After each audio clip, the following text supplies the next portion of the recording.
বাজার দর নিয়ন্ত্রণ সহ চিনির কালো বাজারে রুখতে মঙ্গলবার সকালে বেনাচিতি বাজারে অভিযান প্রশাসনিক আধিকারিকদের। একাধিক গোডাউন পরিদর্শন করেন পুলিশ ও প্রশাসনিক আধিকারিকেরা। তবে এখনও পর্যন্ত কোনো অসঙ্গতি ধরা পড়েনি। বেনাচিতি অঞ্চলের শালবাগান এলাকায় একটি চিনির গোডাউন পরিদর্শন করেন প্রশাসনিক আধিকারিকেরা। দুর্গাপুর মহকুমা প্রশাসন, দুর্গাপুর পুরসভা ও পুলিশ আধিকারিকেরা একত্রে অভিযান চালান। গোডাউনে মজুদ চিনির পরিমাণ ও সেই চিনি কী পরিমাণে বাজারে সরবরাহ করা হচ্ছে সেই পরিসংখ্যান সংগ্রহ করা হয়।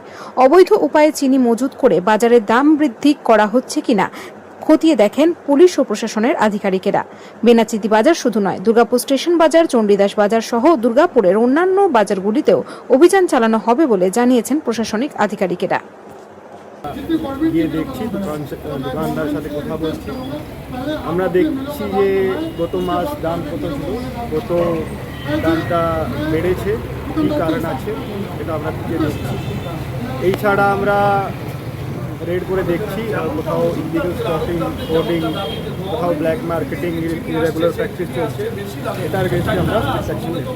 আগ্রহ করব ওনার যে কোঅপারেটিভ মিল অনেক, আমার মোটামুটি জানার মধ্যে 100 থেকে বেশি মিল আছে। সরকারকে আগ্রহ করব উনি নিজের মিলের দামটা যেন কন্ট্রোল করুক। এটা আমার নিজের ব্যক্তিগত একটা মত আছে। যদি সরকার যদি নিজের কোঅপারেটিভকে যদি রেট যদি ডাউন করে, তাই প্রাইভেট মিল অটোমেটিক বাউন্ড আছে রেটটা ডাউন করতে। কত টাকায় কিনছেন চিনি?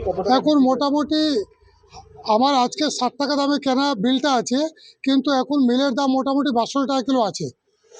কত টাকা বিক্রি করছেন? আমরা 61 টাকা 62 টাকা কিলো বিক্রি করছি।